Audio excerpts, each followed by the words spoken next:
ஆதி துணை ஆதியே துணை ஆதியை அறிய குருவே துணை. மரளி கைதிண்டா சாலை ஆண்டவர்கள் மெய்மதம் மெய்மன ஞானம். பழிகொலை முதல் பாவநாசமாம் பாதமே மனம் பாவித்தால் பாதுகாத்து உன்னை ரட்சித்து ஏத்தியே பரமபதத்தில் சேர்க்குமே. பாதுகாத்து என்னை ரட்சித்து ஏத்தியே பரமபதத்தில் சேர்த்தது. எல்லோருக்கும் நமஸ்காரம். விரிபுவன வேதமாமரைகளின் அதிகாரண செழுங்கலை கருவூலத்து ஆண்டவர்கள் திருவாயுரை விரிப்பு. இந்த மெய்ப்பாதை வேறு வேதம் ஆசான் திருமேனி. வேதத்தை ஓதினாலே புண்ணியம். வேதங்கள் பூராவும் தித்திக்குது. திருமறை குரு பெருமான். திருமறை குரு தீன் திருமேனியர். வேத ஏட்டில் எழுதியுள்ளதை படிப்பதன் பயன் இறைவனை காண்பதுதான். தலைவன் தன்னை அறிந்தவனே குலத்தோன் என்று திருவேதம் உமக்கு உரைக்கச் சொன்னது எம்மை. தலைவன் தன்னை அறிந்தவனே குலத்தோன் என்று திருவேதம் உமக்கு உரைக்கச் சொன்னது எம்மை என்ற நமது பெருமானவர்களின் உத்தரவின்படி நமது பெருமானவர்கள் திருமறை குருபெருமானாக நமக்கு எப்பவும் விளங்கி கொண்டிருக்கின்றார்கள். அப்போ அந்த திருமறையிலிருந்து யமனை வென்ற திருமறையின் சிறப்புகள் என்ற தலைப்பில் வேத வாக்கியங்களை ஒவ்வொன்றாக படித்து தரிசனை செய்து வருகிறோம். அதன்படி இன்றைக்கு நான் எடுத்துக்கொண்ட வாசகம் நம்முடைய திருமஞான குரலிலிருந்து ஒரு திருவாக்கியத்தினை எடுத்துக்கொண்டேன். இப்போ இந்த திருவாக்கியத்தில் நமக்கு வருகின்ற அந்த யமபடரினுடைய ஆபத்தை எப்படி நமது தெய்வமர்கள் திருமறையாக விளங்கி கொண்டு நமக்கு வருகின்ற அந்த யமபடரின் ஆபத்தினை மாற்றி சொர்க்கபதியில் எப்படி ஆக்கி வைக்கின்றார்கள் என்பதை நமக்கு அற்புதமாக திருமறையின் சிறப்பாக எடுத்து வழங்கியிருக்காங்க. அதை முதல்ல அந்த வாசகங்களை படித்து தரிசனை செய்யலாம். பிரம்மோதய மெய்வழிச்சாலை ஆண்டவர்கள் திருவாக்கியம். திருமெஞ்ஞான குரல் திருவாக்கியம் எண் 78 பக்கம் 301. சாதிகளின் கர்த்தாவே. உலகத்திலே பெரிய பலசாலி யார்? யமன்தான். அவன் அரசன் முதல் ஆண்டி வரை எல்லோரையும் அடித்து சாய்த்து விடுகிறான்.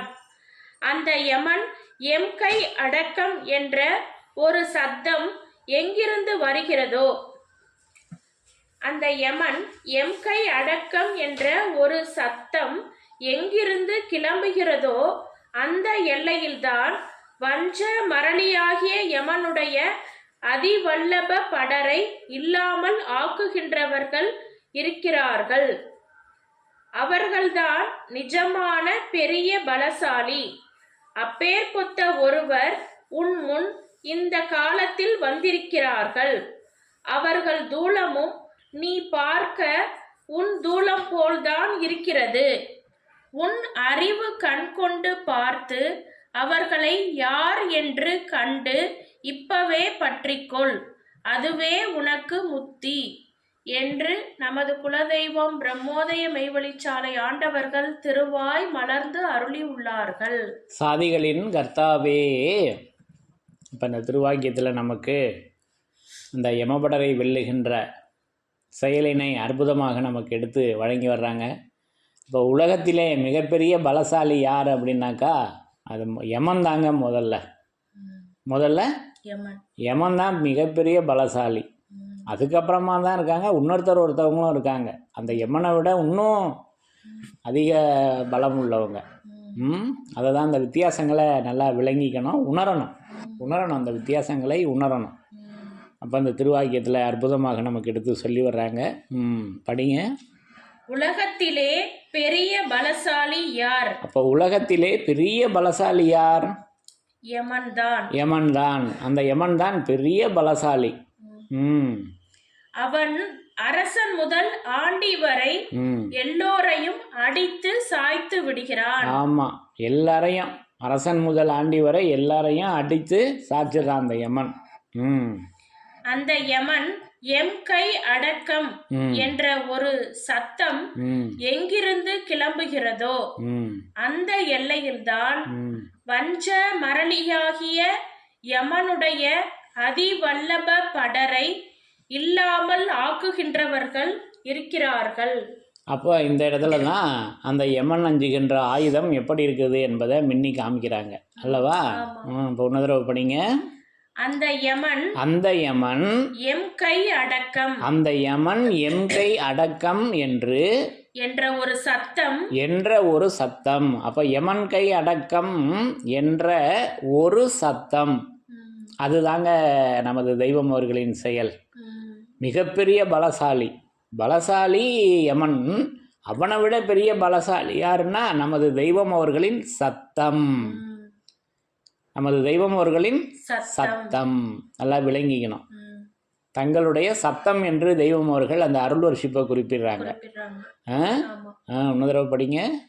அந்த யமன் எம் கை அடக்கம் என்ற ஒரு சத்தம் எங்கிருந்து கிளம்புகிறதோ அந்த எல்லையில்தான் வஞ்ச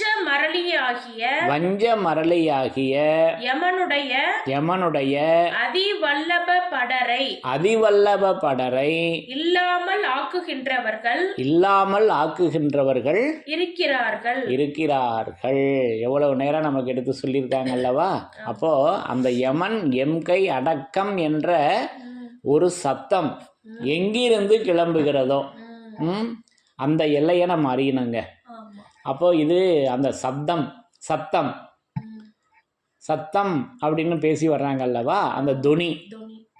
அப்ப வேதத்திற்கு உயிர் கொடுக்கிற இவர்கள் இதுகாலம் வரை எழுத்தாக இருந்த மந்திர ரூபகத்தை பிரத்யட்ச பிரகாச பொருளாக காட்ட வல்லவர்கள் எப்பெயர் கொத்தவர்களாக இருப்பார்கள் என்று நுணுகி எண்ணவில்லை என்றால் மெய்யான பிரயோசனம் கிட்டாமலே போய்விடும் என்று பேசி வர்றாங்க அல்லவா?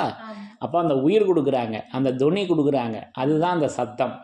அப்போ அந்த சத்தம் என்றால் அந்த துணி. கூலி என்ற ஒரு பொருளும் இருக்கு. இந்த தொழிலாளர்கள் இருக்காங்க அல்லவா, அவங்க அந்த கூலிக்கு கூலி வேலை செய்கிறாங்க அல்லவா, அவங்க கிராமப்புறங்களில் உள்ளவங்களாம் சத்தம் கொடுங்க அப்படின்னு கேட்பாங்க. இன்றைக்கான கூலி. இப்போ அது சத்தம் என்பது கூலியாகவும் இருக்குது. இவ்வளவு பொருள் இருக்குது, அந்த உழைப்புக்கான பலன் அல்லவா. அதை இன்னும் நமக்கு மெஞ்ஞானத்தில் எப்படி நமக்கு வேதமா மறையில் எடுத்து வழங்கியிருக்காங்க அப்படின்னா, அந்த சத்தம் எங்கிருந்து கிளம்புகிறதோ, அது எங்கேருந்து கிளம்புதுன்னு நம்ம ஏற்கனவே வேதத்தின் சிறப்புகளில் படித்து தரிசனம் செய்திருக்கிறோம். பத்தியத்திடத்தில் சொல்கிறாங்க, அந்த பத்தியத்திடத்தில் அது கிளம்புகின்ற அந்த சத்தம் எங்கிருந்து கிளம்புது அப்படின்ற அந்த இடத்த அடையாளத்தோடு சொல்லி வர்றாங்க. வாசகம் பார்க்கலாமா? அப்போ அது பாலம் கடந்து 18ஆம் கோட்டின் முனையில் மேல மூலத்தெருவில் வேதம் கிளம்புது. அந்த சத்தம் எங்கிருந்து கிளம்புது? அந்த வேதம் கிளம்புது. அந்த வேதம் எங்கிருந்து கிளம்புதுன்னா பாலம் கடந்து, அந்த நெருப்பாறு மயிர்பாலம் கடந்து, பாலம் கடந்து 18ஆம் கோட்டின் முனை, 18 கோடு இருக்குது, 18ஆம் கோட்டின் முனையில் மேல மூலத்தெருவில் பாருங்க நாமம். இப்போ இதெல்லாம் நம்ம விரிவாக வேதத்தின் சிறப்புகளில் பேசியிருக்கோம் அல்லவா? இந்த இந்த 2 வரிகளை மேல மூலத்தெருவில் கிளம்புகின்ற வேதம், அங்கே கிளம்புதுங்க அந்த சத்தம். யமன் எம் கை அடக்கம் என்று. இப்படி நான் அந்த கிளம்புகின்ற அந்த சத்தத்தை, அந்த கூலியை திருவேதமாக நமக்கு எடுத்து வைத்திருக்கிறார்கள். அடுத்து விநாயகர் அகவல் விநாயகர் அகவல் அவை பிராட்டியார் பாடிய விநாயகர் அகவல் எடுத்து உரைக்குது. சிவனை எங்கே காட்டினாங்களாம்? சத்தத்தினுள்ளே சதாசிவம் காட்டி. சதாசிவம் நாமம் வைக்கிறோம் அல்லவா, சகோதரர்களுக்கு பேர் சதாசிவம். அதுதானே அந்த சிவன், ஆமா சதா சிவன், சிவம். அந்த சதா சிவம் எங்கே இருக்குது? சத்தத்தின் உள்ளே இருக்குதுங்க. எப்பேற்பட்ட ரகசியம்! அந்த ஓசையில் இருக்குதுங்க சிவன். அப்போ தணிகைமணி குமார குபேர அனந்தர்குல தெய்வ நாயகத்தை செயல் அடையாள குறி எடுத்து காட்டி காட்டி விளங்க திருவேதமறை ஒளி எழுத்து ஓசை ஓடி வருகுவது ஆனது. அகில வளம் வரும் பருவம் எடுத்துரைக்கிறது. திருவேதமறை ஒளி எழுத்து ஓசை, அதல்லவா அந்த ஓசை அல்லவா சத்தம். இப்போ ஓசை ஒளியெல்லாம் ஆனவரே, கொத்தையாய் என்னாலும் உள்ளவரே, இது மெய்ப்பொருள் அடைக்கலப்பா அல்லவா. இப்படி நான் அந்த சத்தத்தினுள்ளே சதாசிவத்தை, இப்படி நான் அந்த சிவனை, அந்த சிவசக்தியை நான் தரிசனை செய்கிறேன். அப்போ அந்த யமன் எம் கையடக்கம் என்ற சத்தம் எங்கிருந்து கிளம்புகிறதோ, அதிலேயே இன்னொரு ஒரு சூட்சுமம் வச்சுருக்காங்க. எங்கிருந்து கிளம்புதோ, அப்போது மெய்நிலை கண்ட ஆசான் எங்கெங்கும் உண்டு. அது எங்கு என்பது கேள்வி ரூபமான செயலறிவு உரை அல்லவா. அது பிரம்மாண்டமான தலைப்பு. அது மெய்நிலை போதம் பூரா கேள்வி தான். அது தனியாக பேசலாம். அப்போது அந்த யமன் எம் கையடக்கம் என்ற சத்தம் எங்கிருந்து கிளம்புகிறதோ, அது படிங்க. அந்த யமன் எம் கை அடக்கம் என்ற ஒரு சத்தம் எங்கிருந்து கிளம்புகிறதோ அந்த எல்லையில்தான் வஞ்ச மரளியாகிய யமனுடைய அதிவல்லப படரை இல்லாமல் ஆக்குகின்றவர்கள் இருக்கிறார்கள். அந்த அதிவல்லப படரை இல்லாமல் ஆக்குகின்றவர்கள் விளங்கி கொண்டு இருக்காங்க அல்லவா. எவ்வளவு நேரம் எடுத்து கொடுக்குறாங்க. அப்போ அந்த சத்தம் எங்கிருந்து கிளம்புகிறதோ, அப்போ அந்த சத்தத்தை நம்ம பிடிச்சிக்கணுங்க. அதை நினைவில் ஏற்றணும். அப்போ சத்தம் நுழையக்கூடிய இடம் எங்கே நுழையும்? காது வழியாக தான் நுழையும் அல்லவா. இரு செவியும் உயிர் துளை, அது வழியாக தானே அது வழியாகத்தானே அவங்க நம்ம நினைவில் வந்து இரண்டரை கலக்கிறாங்க. இப்படி நான் அந்த சத்தம் யமன் எம் கை அடக்கம் என்ற சத்தம் கிளம்புகின்ற எல்லையை அந்த திருவேத எல்லையாக நான் தரிசனை செய்கிறேன். இப்படியல்லவா அந்த சத்தத்தினுள்ளே சதாசிவம் காட்டி விநாயகர் அகவல் இப்பல்லவா விளங்குது. தீர்க்க தரிசனம். இப்படி நான் அதை, அந்த சிவனை, அந்த பரம்பொருளை, அந்த பரமபிதாவை, நமது தெய்வமோர்களை இப்படி நான் திருவேதமாக, அந்த சத்தமாக, அந்த கூலியாக நான் தரிசனை செய்கிறேன். அவர்கள்தான் நிஜமான பெரிய பலசாலி.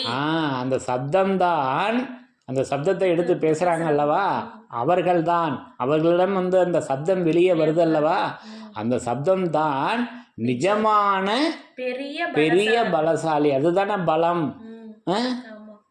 நல்லா விளங்கிக்கணும். அந்த துணி அதுதான் பெரிய பலம். பலசாலி நமது தெய்வமோர்களுடைய அந்த சப்தம் அல்லவா. அப்பேர் கொத்த ஒருவர் உன் முன் இந்த காலத்தில் வந்திருக்கிறார்கள். அவர்கள் தூலமும் நீ பார்க்க உன் தூலம் போல்தான் இருக்கிறது. அப்போ அவங்க தூல திருமேனியில் இருந்த காலத்துல அந்த சப்தத்தை பேசுகின்ற தூல திருமேனியாக அவங்க விளங்கி கொண்டிருந்தாங்க. யமன் கண்டு அஞ்சுகின்ற அந்த சப்தம், அந்த யமன் எம் கை அடக்கம் என்ற சப்தம் எங்கிருந்து கிளம்புகின்றதோ அல்லவா, அந்த கிளம்புகின்ற சப்தம் கிளம்புகின்ற தூல திருமேனியாக அவங்க அப்போ விளங்கி கொண்டிருந்தாங்க. இப்போ திருவேதமாக அவங்க விளங்கி கொண்டிருக்காங்க.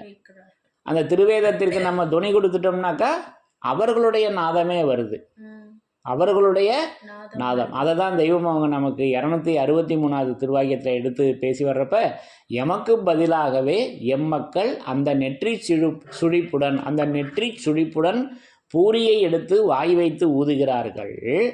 அதன் வழியாக அது நேரம் வருகிற ஆவி எம்முடைய பரிசுத்த ஆவி. அதை உங்கள் காதில் ஏற்றிக்கொள்ளுங்கோ என்கிறோம். அது உங்கள் ஜீவனை வல்லப சுத்தத்தில் ஏற்றி தேகாதி எந்த மயிர்கால்கள் தோறும் சுத்திகரிப்பை உண்டாக்கும் அப்படின்னு பேசி வர்றாங்க. அப்போது அது அவர்களுடைய இந்த வாசகத்திற்கு யார் துணி கொடுத்து படிக்கிறாங்களோ அந்த துணி வந்து அவர்களுடைய துணி, நமது தெய்வம் அவர்களின் துணியாக அது இருக்கிறது அல்லவா? நல்லா இங்கே விளங்கிக்கணும். அப்பேர்க்கொத்த ஒருவர் உன் முன் இந்த காலத்தில் வந்திருக்கிறார்கள். அவர்கள் தூலமும் நீ பார்க்க உன் தூலம் போல்தான் இருக்கிறது. உன் அறிவு கண் கொண்டு பார்த்து அவர்களை யார் என்று கண்டு இப்பவே பற்றிக்கொள். அப்போ எப்படி பார்க்கணும்? அறிவு கண் கொண்டு பார்க்கணும். அப்போ நமக்கு அறிவு வந்து கண்ணாக இருக்கு, அறிவு தான் கண்ணாக இருக்குது. அப்போ அந்த கண்ணு நமக்கு எப்படி இருக்குது? குருமுராதியில் கண்ணான நூலாகும் குருமுராதி, ஆகம துலக்க அறிவே ஆறாவது அறிவு அல்லவா? அந்த அறிவு கண். அப்போ திருவேதத்தை சொல்லி வர்றாங்க. நம்மகிட்ட இருக்கிற கண்ணு, என்கிட்ட இருக்கிற கண்ணு ஊனக்கண், புண்ணாகிய கண். அவர்களிடம் இருப்பது பண்ணாகிய கண். என்ன கண்? பண்ணாகிய கண். ஒரு சின்ன ஒரு கோடு தான் வித்தியாசம். என்கிட்ட இருக்கிறது புண்ணு, நமது தெய்வம் அவர்களிடம் இருப்பது பன்னுரு. பரிசு குருவே மறையின் தரிசனை பன்னுருவே. அது பண்ணாகி அருங்குமுதம் பொழியும் நாடாக அதை எடுத்து வச்சிருக்காங்க அல்லவா? அப்போ அந்த வித்தியாசத்தை நமக்கு அறிவு கண் கொண்டு பார்க்கணும், அது சொல்லி பார்க்கணும் அல்லவா? இப்படி அதை நமக்கு இந்த திருவேதத்தில் எடுத்து வச்சு அதை இன்னொரு படிங்க. உன் அறிவு கண் கொண்டு பார்த்து அவர்களை யார் என்று கண்டு இப்பவே பற்றிக்கொள். இப்பவே பற்றிக்கணும். அப்போ என்னை பிடித்து வைத்து எம்முன்னால் இருந்து கொண்டு யாம் கூறுவதை யோசனை பண்ணுவீர்களே. ஆனால் எதை யோசனை பண்ணணும்? அவங்க சொன்னதை யாம் கூறுவதை யோசனை பண்ணுவீர்களே. ஆனால் உங்களுக்கு நிரப்பமான அழியா பெரு நிதியமாகிய மேலாம்பரமான 4ஆம் பதம் பெறும் ஒரு மெஞ்ஞான தெளிவு கிடைக்கும். இது நிச்சயமாக கிடைக்கும். இது பிரசங்க போதியில் வருது அல்லவா? அப்போ என்னை பிடித்து வைத்து, அப்போ அவங்கள பற்றிக்கணும்னா அல்லவா? இப்படி அதை எளிமையாக நம்ம பற்றிக்கலாம் அல்லவா? இது நாத திருமேனியில தான் பற்றிக்க முடியும். தூல திருமேனியில பற்றி கொள்ள முடியுமா? முடியாது. நாத திருமேனியில பற்றி கொள்ள முடியும். அதை தான் சிக்கென பிடித்தேன் எங்கு எழுந்து அருளுவது இனியே. உடும்பு மாதிரி பிடிச்சிக்கணும் சிக்குன்னு. இப்போ இதெல்லாம் நம்ம உடும்பு பற்றி பேசியிருக்கோம் அல்லவா? அந்த பிடி. ஆக இப்படி நமக்கு ஒவ்வொரு இடங்கள்லையும் நமது தெய்வமர்கள் அந்த திருமறையாக விளங்கி கொண்டு நமக்கு வருகின்ற அந்த யமபடரின் அச்சத்தினை இங்கே நமக்கு அந்த யமன் அந்த பலசாலி அந்த யமன் எம் கை அடக்கம் என்று ஒரு சத்தம் கிளம்புகின்ற, எங்கிருந்து கிளம்புகின்ற அந்த எல்லையாக அவங்க எப்பவும் விளங்கி கொண்டிருக்காங்க என்பதை இங்கே கொடுக்குறாங்க அல்லவா? அந்த ஒரு வரி மட்டும் படிங்க. அந்த யமன் எம் கை அடக்கம் என்ற ஒரு சத்தம் எங்கிருந்து கிளம்புகிறதோ அந்த எல்லையில நமது தெய்வம் அவர்கள் எப்பவும் அந்த பரிசுத்த ஆவியாக இப்படி அந்த சத்தமாக அவங்க விளங்கி கொண்டிருக்கின்றார்கள். அப்போ அந்த சத்தம் அது வேதம் கிளம்புது. அந்த சப்தம் வேதமாக எப்பவும் வேதமாமறையில் இருந்து கிளம்பி கொண்டிருக்கின்றது என்பதை நான் இந்த திருவாக்கியத்தின் மூலம் விளங்கி கொண்டேன் என்று கூறி, இப்படி ஒவ்வொரு இடங்களிலும் நமது தெய்வம் அவர்கள் திருமறை குருபெருமானாக விளங்கி கொண்டிருக்கின்றார்கள் என்பதையும் இப்படி நிரூபணை செய்து இருக்கின்றார்கள் என்பதையும் நான் இப்படி விளங்கி கொண்டேன் என்று கூறி, யமனை வென்ற திருமறையின் சிறப்புகள் தொடரும். தலைவன் தன்னை அறிந்தவனே குலத்தோன் என்று திருவேதம் உமக்கு உரைக்கச் சொன்னது எம்மை. யமனை வென்ற திருமறையின் சிறப்புகள் தொடரும். எல்லோருக்கும் நமஸ்காரம்.